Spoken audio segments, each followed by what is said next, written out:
We're gonna dive into, both Summer and Ajna on Summer in a second. But before we do that, just would love to know two things because really it's from the perspective of people who are, going to use or thinking about using Ajna or thinking about using Summer, especially versus something else. And while all of this stuff is really great, I think the two questions that really come up um, that are going to come up for people are one, well, why should I use Ashna? And two, what's different about it versus Maker or Aave or one of these other protocols that I see billions of TBL and all these years of working well. So yeah, what's the answer to those two questions for somebody considering Ashna? Yeah, sure. I mean, I guess it's about what your preferences are and also what the interest rates are, right? So obviously a system that has a long track record of working and providing a service without having issues like MakerDAO is great. You should likely use that. But Ajna, being that it is just getting started, it is a lot more flexible of a system. In MakerDAO, you have to kind of wait a while and interest rates get updated, you know, based on the assessment of a risk team. In Ajna, the interest rates move every 12 hours based on the utilization of a pool. So the existing demand and supply for borrowing and lending pretty much dictates the interest rate. And it moves in lockstep. So it's a fixed rate for about 12 hours at a time. Um, and so it's really preference. Also, MakerDAO has a far more limited list of assets that you can borrow against or lend. Ajna, if a pool doesn't exist, you can actually create it yourself in about a minute of time. So it really depends on your preference as a user. Um, uh, yeah, I guess that's the short answer that I could give. Yeah. Cool. So just to recap, sounds like the rates. So if you uh, want to, have a better rate on a specific asset, maybe sounds like maybe not always Not the always. best rate, but especially you don't necessarily have to wait for governance to make these decisions, much more market driven. Um, Exactly.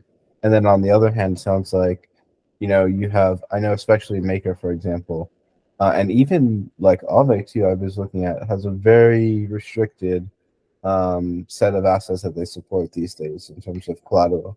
Yeah, exactly. And I mean, specifically with MakerDAO also, like when you're borrowing on Maker, you're borrowing DAI. You're borrowing freshly minted DAI. Yeah. Um, and all of that money is going towards the protocol, like your interest, everything. With Ajna, you're actually borrowing another user's assets, and it could be anything. You could borrow USDC, you could borrow DAI, you could borrow pretty much anything that has available liquidity. So you have a lot more options. Right. Okay. Now, love to share my screen here, and we can make it really interactive, I guess, for lack of a Let's better. do it. We've got two screens up here. The first one is the Block Analytica um, dashboard, and I thought that this would be maybe a great way to just talk about first what is possible, um, or what's happening right now on Ajna, and then we can dive into like, okay, well, how do you open a lending position? How do you open a borrowing position? Is there anything else that you can do? So yeah, just if Let's you do want it. to walk me through. Let's use the mainnet first, or to view here. So what are we looking at here? So we're looking at an informational site created by Block Analytica. You could also find the site at info.ajna.finance. So there's a couple of different domains for it. And we're looking at the total metrics for the Ajna protocol activity on Ethereum mainnet. So as you could see on that top row of boxes, there's total deposited. Total deposited being the amount of quote tokens being lent. Total borrowed being the total quote tokens being borrowed. So there's about 75% of those being borrowed. Then there's about 5.5 million collateral backing that $3.5 million of debt.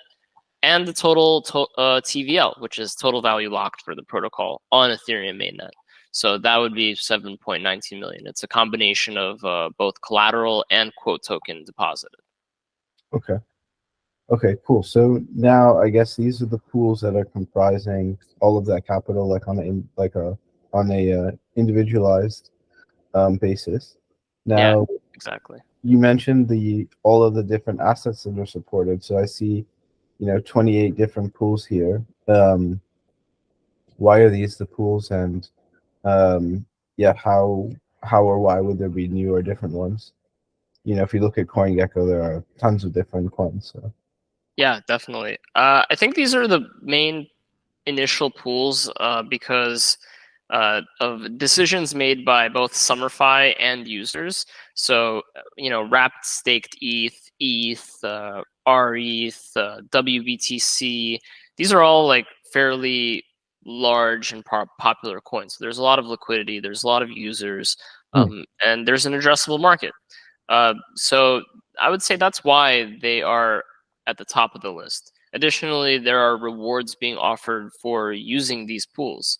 So Summer.fi actually curates and specifically awards specific asset pairings. So if you created a pool today, there's no like extra usage reward unless you talk to Summer.fi and maybe they set one up.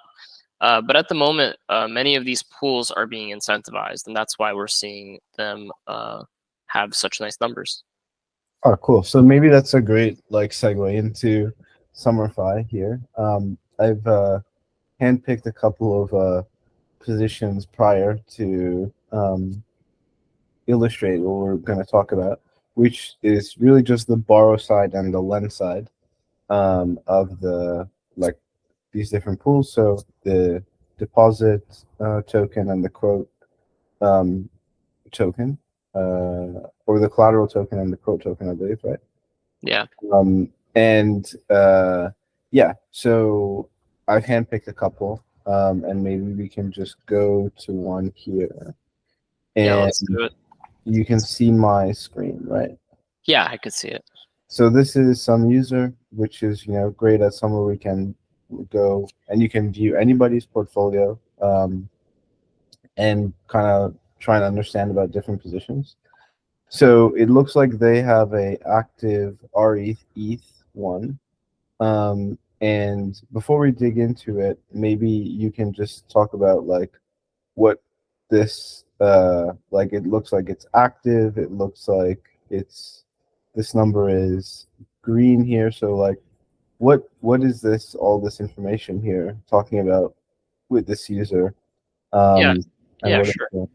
So we're looking at a user who's lending on Ajna, and they are lending their I believe their ETH, which is enabling people to borrow ETH against their RETH as collateral. And basically in the protocol, there's really two major user types. There's lenders and there's borrowers. And this person is deciding to give liquidity towards the borrower pool.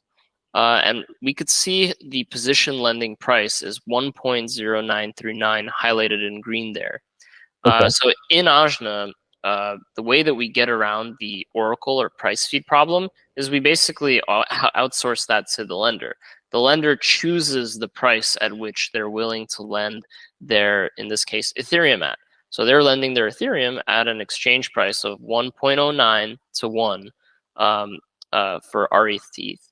And so the worst thing that can happen to this lender if the price moves against them is that they get traded against. So their one, I guess, RETH turns into 1.09 ETH. Yeah, RETH is the collateral, ETH is the quote token. And it looks like they have 119 ETH being lent at this price. Yep. Yeah. So, okay, and just to clarify there, what you're saying is this person is saying, hey, I'm willing to lend out my, in this case, ETH at this price, and whatever the other side of the market is saying, great, I'm willing to borrow at that price for a specific rate of interest. Exactly. But there's a little bit of nuance. Like, for example, if there's a few other lenders, and let's say they are in the price buckets directly above or directly below yours, Right. um, and a big lender comes in, they're gonna get some average price that they get matched at. So they're not getting matched with one particular bucket. They can actually get matched across multiple buckets depending on the size of their borrow. Okay. And that's on the borrow side. And how does that impact this person, this person's position? So it looks like they're very concentrated here. We can talk about this slider and stuff. But how does that impact their position as the market moves and as different like different borrowers come in and different lenders also come in and choose to lend at different prices? Yeah, I mean, if so for the lender, if you're lending at too low of a price where your deposit is actually not being borrowed, not being utilized, you're not going to earn interest on the deposit. So Right. there's a bit of a, a bit of a decision-making process for the lender to choose a price bucket that is in the sweet spot between like really risky, which means really like high in price, close to market price, or you don't want to put it above market price, but close or slightly below market price. Like there's a sweet spot. Like let's say there's 5 different buckets being lent at. Mhm. Yeah, like do you want to be lending at the very top where you're guaranteed to make interest, but at the risk of getting traded against if the price moves? Or do you want to be lending in the middle where it's relatively safe? Yeah, like if borrowers leave, you might end up not earning interest for a short amount of time. Or if the price moves, like you're not going to have to move your position because you're already positioned more safely than the guys above you or gals above you.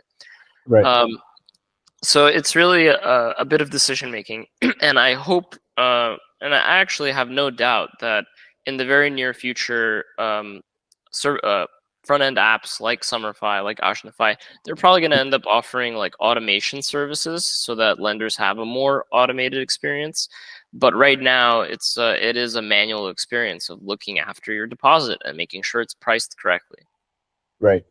And just to clarify here, so it looks like, on this slider we have unutilized liquidity. So it's very clear that, hey, if you're lending at this price One down point here, oh eight thirty, yeah, right, you would not be earning any interest, and your assets also would not be utilized. So right, that would mean that you also would not be eligible for rewards, I think, as well. Um, correct. and then we have here this second sort of price, which is, I think, or maybe we can use actually a different tool to demonstrate this where it's more clear. But that would actually be another interesting thing to talk Yeah. about. Also, like a note on this particular position, like RETH to ETH, that pair is not as volatile Right, compared right, to like ETH to DAI, right? Like ETH to DAI, the price is 2,500 one day, maybe it's 10K the next day, right? We right, could all dream. right, But RETH to ETH will always be something like 1 to 1.09, or it's slowly growing, right? Because RETH is a yield bearing I think it's a LS, like a liquidity stake derivative version of ETH, right, where so the exchange rate is slowly moving up. It's not like a roller coaster, like a regular price. So you can come closer to the market price of those things, and you're likely never going to have an issue. right.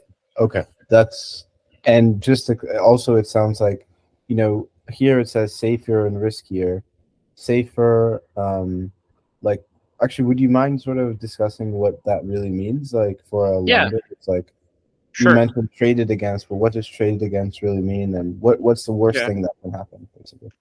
So in this example, like let's say you're lending at the very highest price that you can, and Yeah. you're earning interest.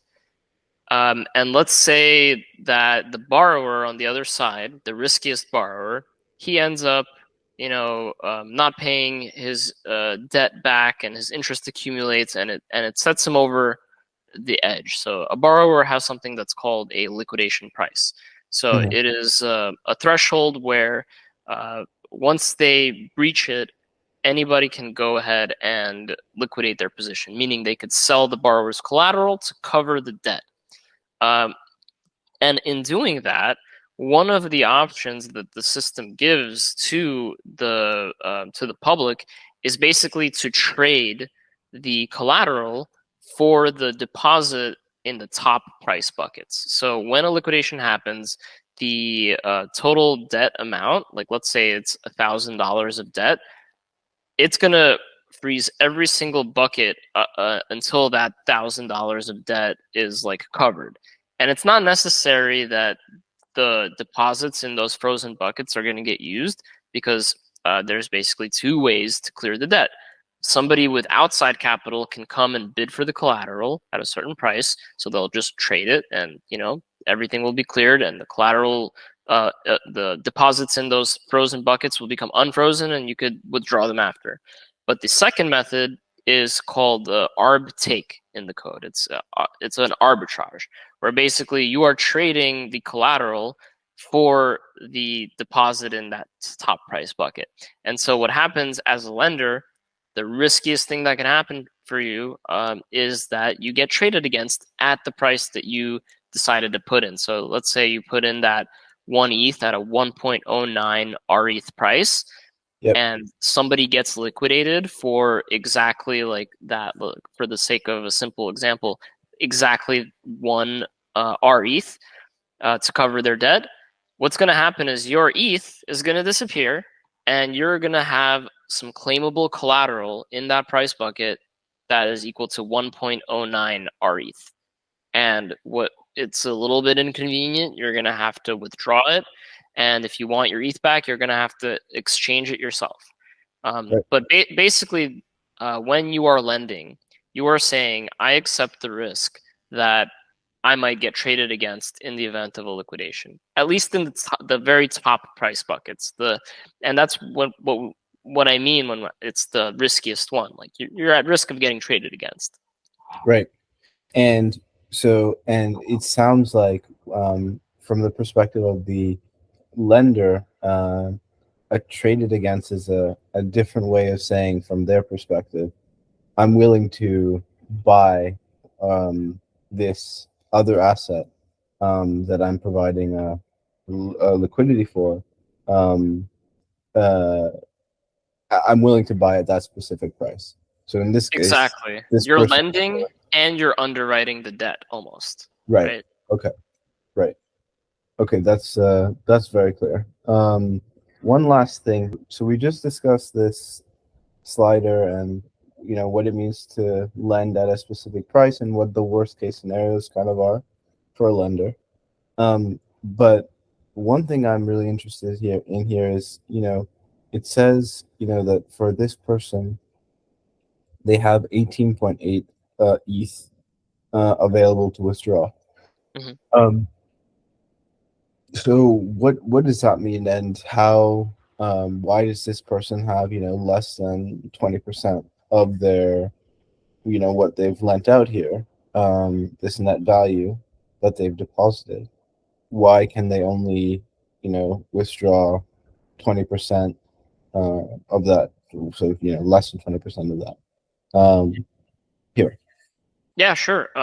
So when you're lending something, big surprise, somebody else is taking it. So so if you're lending, in this case, 119 Ethereum, and there is adequate borrower supply, a good portion of that is going to be, out in use being borrowed. And so you're only going to be able to withdraw a certain amount. Of course, this changes over time. Like you could do certain things over time to withdraw your full deposit. But yeah, this is kind of the nature of the beast. If you're lending, it is not fully liquid. You cannot withdraw at any time. And most of the time, you can't withdraw your full deposit at any time. It might take you a few different withdrawals to get everything back. But that is the price that you pay to earn the interest rate that you're earning. Right. Okay. And you mentioned that there are a couple of different things that you can do to withdraw more in a specific circumstance. Yeah. What are those things? And yeah. So one of the things you could do is you could move your deposit to a lower price bucket. And what that's going to do is, if you're allowed to do that, because there are certain conditions where you're not allowed to do it, because if you do it and it causes a position to become liquidatable, technically speaking, when the LUP crosses when the lowest utilized price bucket crosses the highest threshold price, if your deposit causes that, then you cannot move your deposit. But in most cases, you'll be able to move your deposit to a lower price bucket, and you will be able to withdraw proportionally more of your deposit. So that's one option you Right. could do. Okay. All right, great. So that's excellent. Let's now move to a borrow position. And can you kind of walk me through what's going on here um, for this person borrowing in Ajna, and yeah, what's going on here? So we could see that the user deposited 9.2752 RETH as collateral, and they drew 16,482 DAI with some cents, right?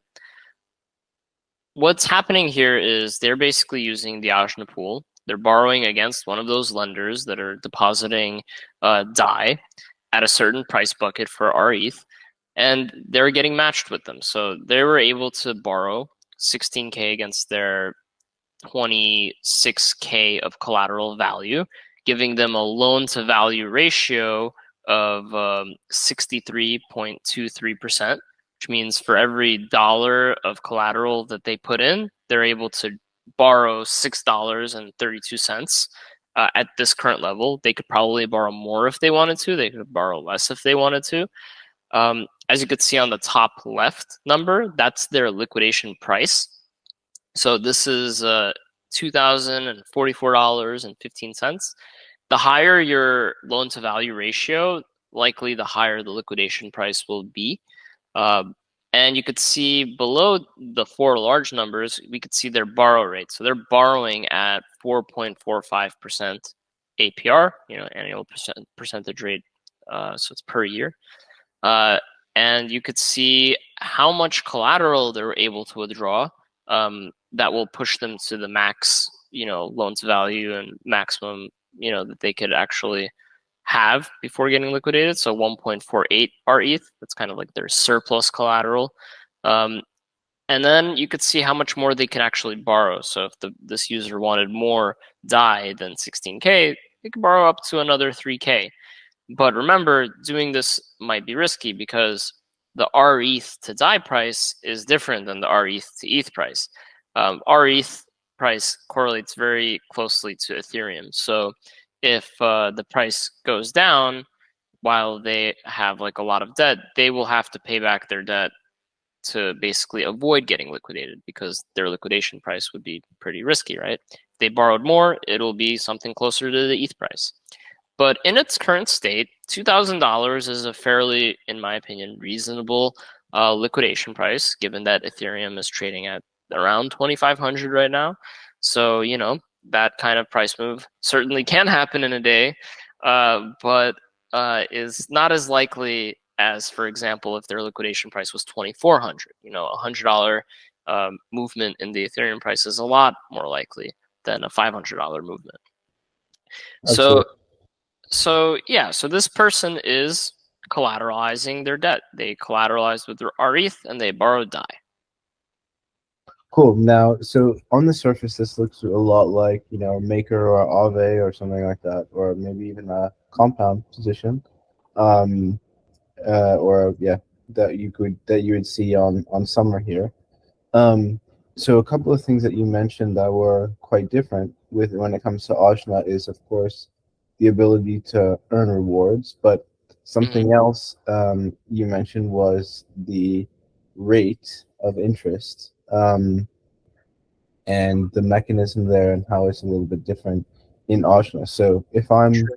borrowing, or if this borrower has done this with their position, um, uh, like how does that sort of manifest the difference in the protocol? So it looks like it's 4.45. percent for them. Mhm. Like how should they be thinking about this, like relative to other protocols, like based on what that difference that you said with the 12-hour. Yeah, sure. So there's different kinds of interest rates. There's fixed interest rates, and then there's variable interest rates, and there's a whole spectrum of variable interest rates. So, with MakerDAO as an example, if you're a user of MakerDAO, you'll know that interest rates move maybe once per month.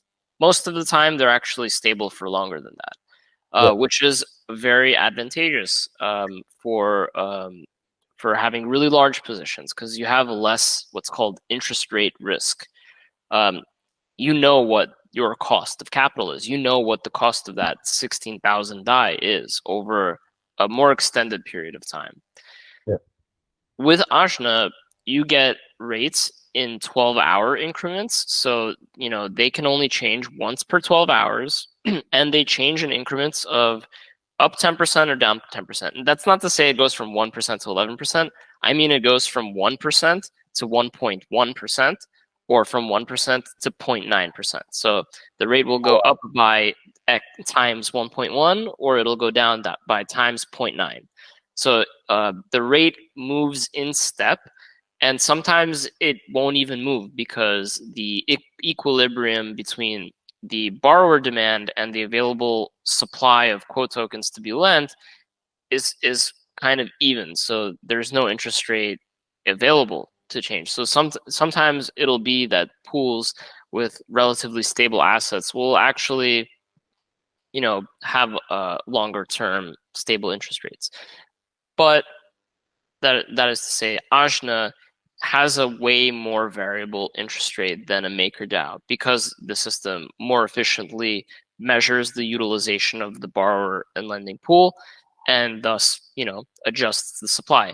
And this is really advantageous for like lenders, let's say, because um, let's say your deposit is being fully utilized and you can only withdraw that 20 ETH out of your 100 ETH.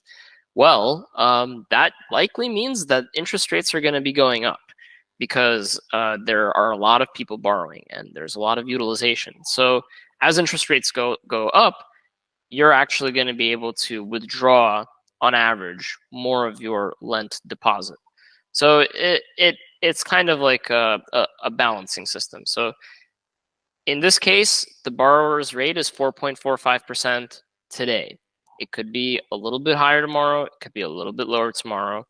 But there are maximums. So it's not going to go from 4% to 40% overnight. That is impossible. But it might go from 4 to 40% over the course of a month, right? right. And so you have some definitely space to react to the interest rate. So that's really well said, because I just want to highlight two things there. Because you mentioned the Maker example where interest rates or stability fees um, uh, move quite slowly and relatively predictably if you're paying attention to governance. Um, Now, that is not the case, for example, with Aave today, where oftentimes you do see the rates blow out for specific pairs. Right. But it sounds like that risk is no longer there for somebody who's decides to borrow on Ajna, because you have this sort of threshold, it seems, for the rates to go up or down incrementally.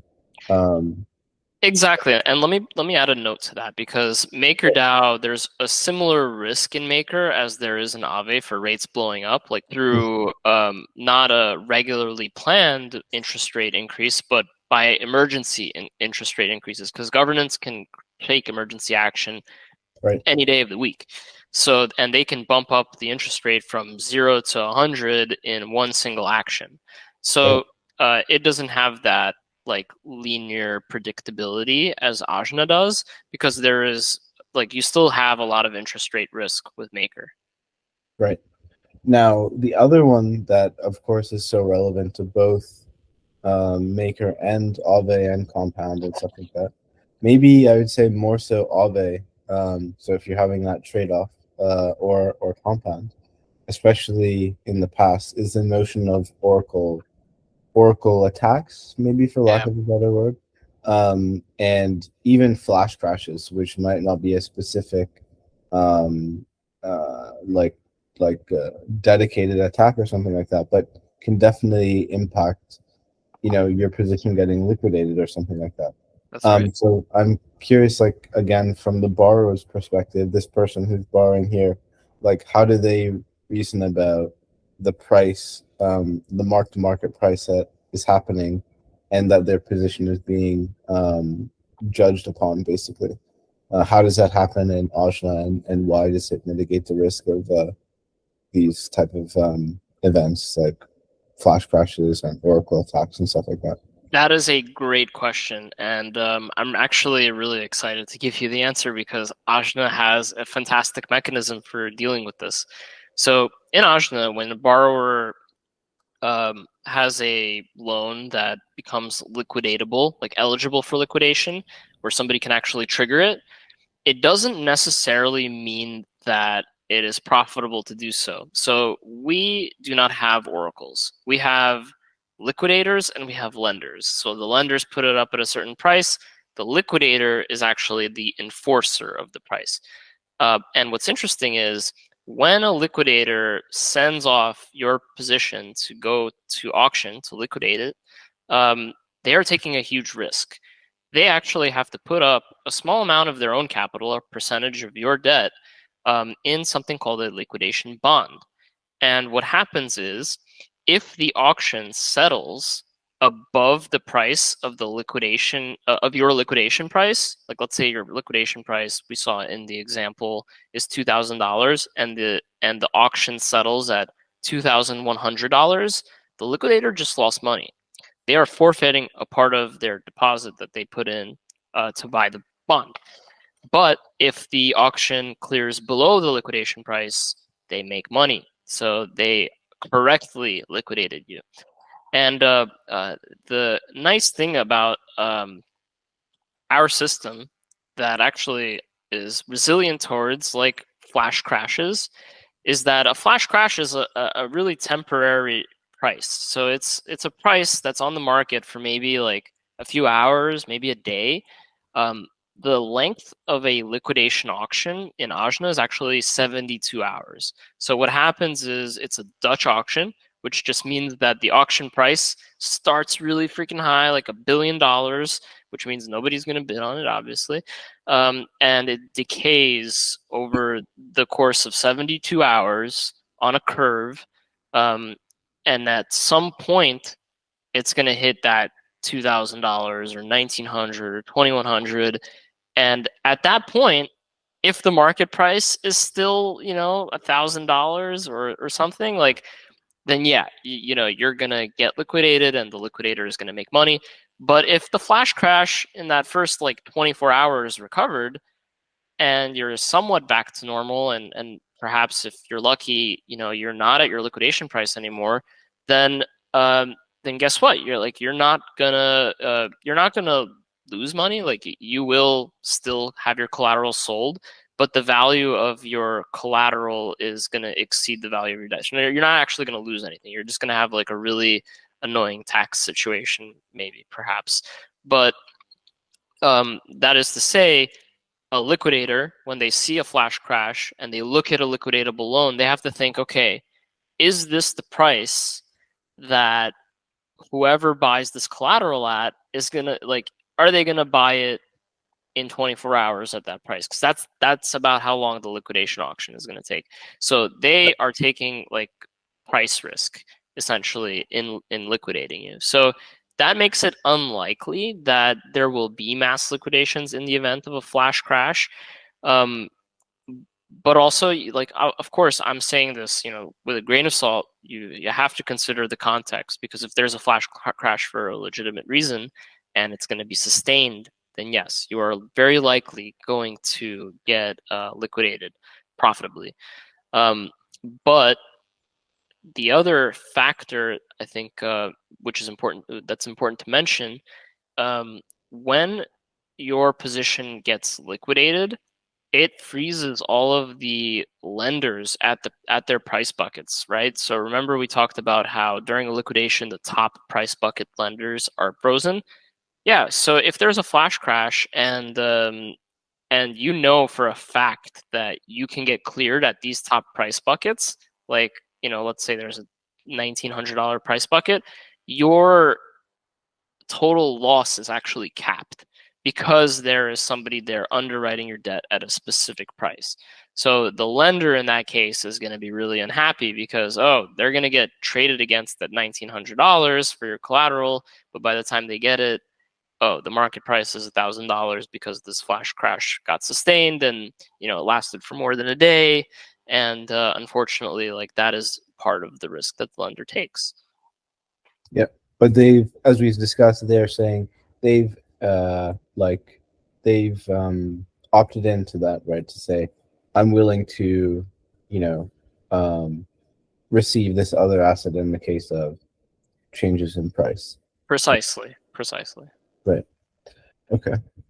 Great. Cool. So I think that's pretty much all I would like to talk about. I think we had a great overview of the pros and cons of using a borrow position, as well as the pros and cons of using um, uh,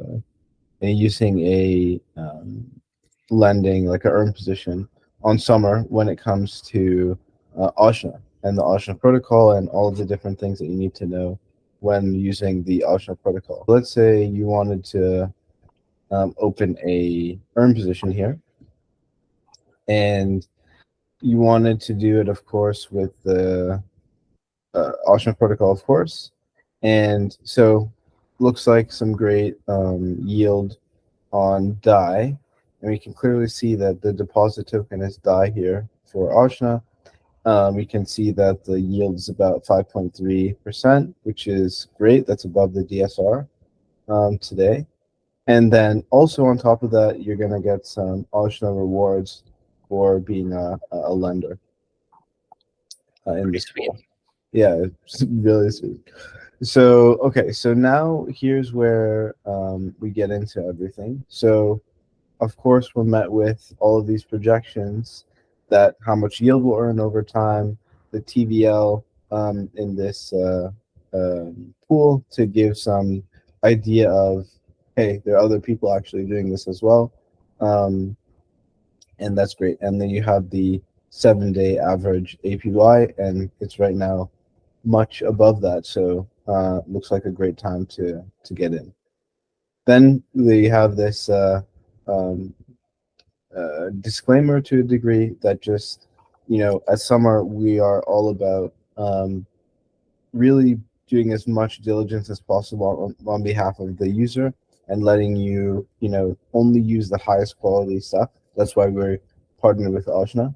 But at the same time, given that Ajna is a new protocol, we also want to give you all the information you need to make the best decision for you based on all the risks that you're taking or that you're comfortable taking. So anyway, with that, looks like I have 142 DAI in this wallet, and I love the 5% yield. And let's say I want to use all of it. So walk me through, David. Like, what do I need to consider here when I'm thinking about these three different things? So looks like I can do this unutilized liquidity. Looks like I can do this available liquidity, but it's in yellow, and it looks like I can do this also available liquidity, but it's a little bit riskier. So yeah, how do I really think about which one to choose, and yeah, Yeah, why? sure. Yeah. So I would say the first thing that you want to consider is whether or not this makes sense from a cost perspective. Like you're putting in $142, and I presume you're on Ethereum mainnet Mm-hmm. into a lending position. So Yeah. keep in mind, Ethereum transaction costs. This is going to cost you $30 to do this.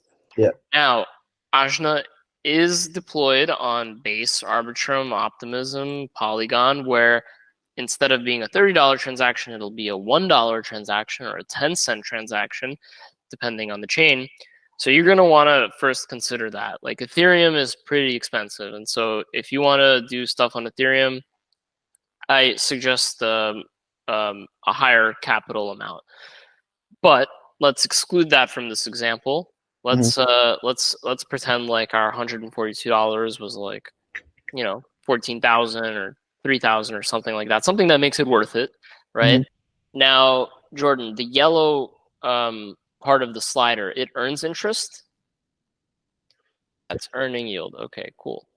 That's really good. So, well, in this case, wrap stake ETH to DAI is a fairly volatile asset pairing, right? Like wrap stake ETH is correlated to the ETH price. So you will see, a good amount of volatility, whether it's in the up direction or the down direction. Like you'd never know. So if this were me, I would opt to go somewhere within the yellow band, because if the price moves against the market, like towards me, let's say I put it at 1,801, and the Ethereum price starts approaching 1,801, then at some point I am going to be needing to move my deposit if I don't want to be traded against. So I'm going to have to move it lower. So if I put it at 1,800 today, I won't have to move it hopefully for like a month if that happens, right?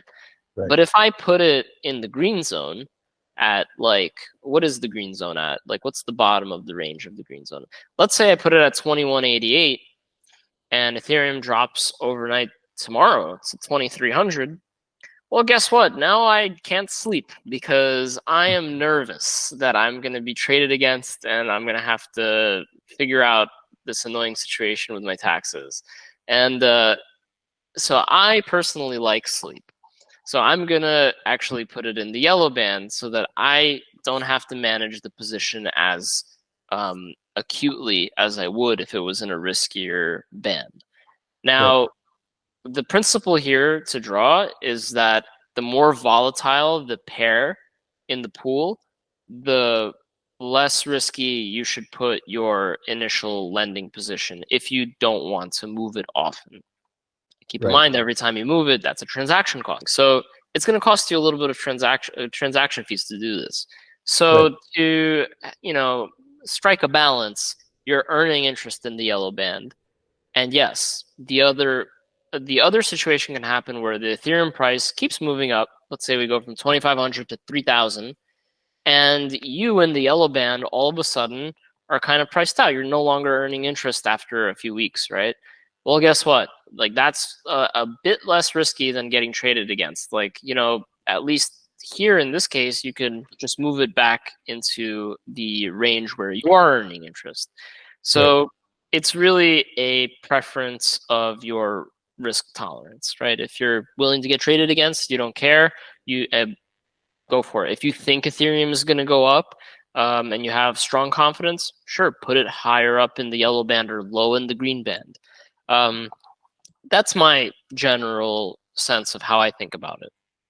Now, David, you mentioned something interesting. So, but just to clarify, just to recap, it sounds like safer here really means that the worst thing that can happen is you'll just be having the native asset that you started with. Like you have DAI, so right now, or if the price of wrap stake ETH goes up and your like where you're lending is no longer utilized, you're just going to have the amount that you started with without any interest. It's just going to be like sitting in your wallet to a degree. Precisely. Now the other side of that is the risk of being like having to hold the other side. You're going to have to hold the other asset. So in this case, wrap stake ETH, and if the price goes down, then you will be, just like we spoke about before, you will be sort of taking the other side, and you're going to be selling, in this case, DAI for wrap stake ETH at the price that you set. Yeah, exactly. So you are taking a risk of actually purchasing the collateral. Like that's it at the price that you set. Right, exactly. And okay, cool. And then and maybe in some cases that's good if you actually want Like if you want to be buying wrap stake ETH at a Yeah. specific price. Actually, like that's one of the use cases for Ajna. Let's say like it's actually like a interest earning order book, right? Like let's say you put a limit order for a purchase of ETH at $2,000. And if it hits, you're happy. If it doesn't, okay, you're gonna have to move it up. But basically, like you can be earning interest on your limit order while you wait for it to hopefully fill. So if you And predict, rewards. huh? And rewards. And rewards in this case, right? Yep. But in the case of like a pool that might not be getting rewards, the principle still stands. You are essentially putting in a buy order when you're putting in like a DAI token in a wrap staked ETH DAI pool. That's all it is. So in many cases, like the riskiness might actually not even be a risk. It might actually be an intentional thing you want to happen. Right. And in the meantime, while you wait for it to happen, you can earn some nice interest and rewards. Right. Wow, that's awesome. Okay, cool. So I think that's pretty much all people like. I think that's just a great explanation of when you're getting started with a earn position, what you need to consider. Yeah. Um, Now, if we were to go to a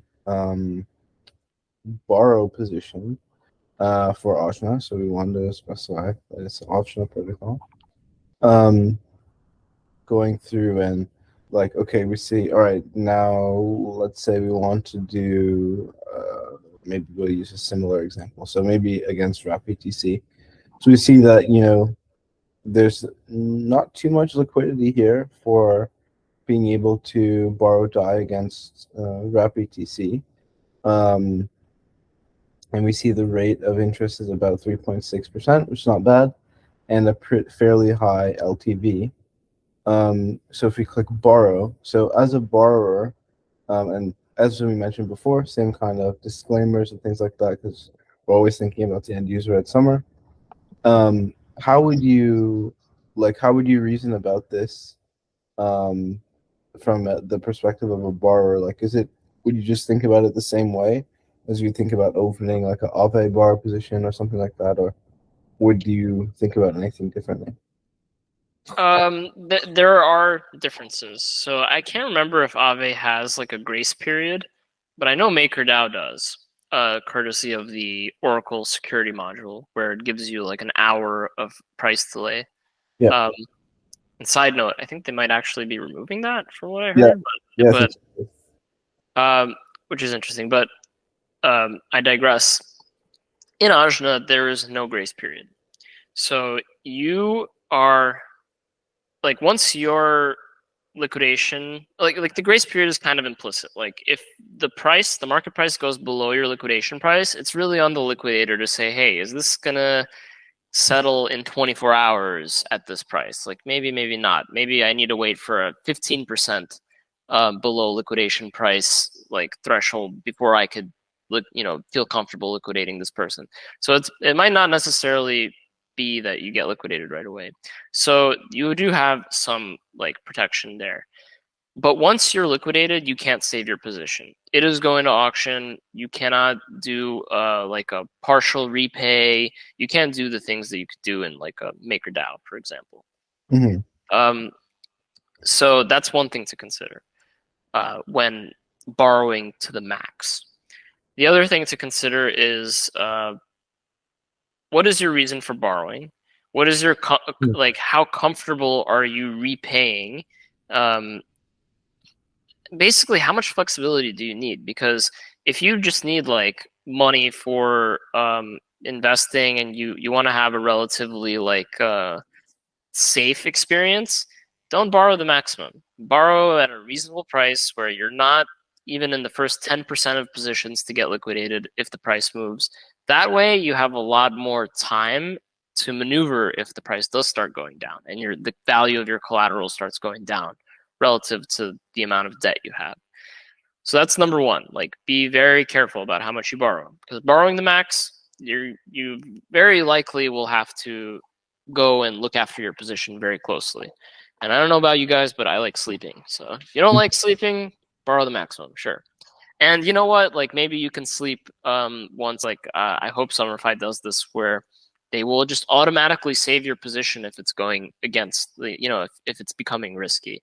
Like that is something that's eventually inevitably going to be available to you as a user. Yeah. So let's go to this example, right? I'm gonna be depositing 50 wrapped Bitcoin. I am a rich guy with $2 million of Bitcoin, Uh-huh. and I don't want to sell it. Like I have some expenses. I have maybe a business out in the real world I want to invest in, but I don't want to sell my Bitcoin. I want to actually just get some startup capital, and I don't need $1 million. I just need $50,000 to go invest with my partners into this business, right? Yep. And I don't want to sell my Bitcoin, as I said. So what I do is come to Summer.fi. I put up 50 wrapped Bitcoin in the collateral section, and then I put in my borrow amount.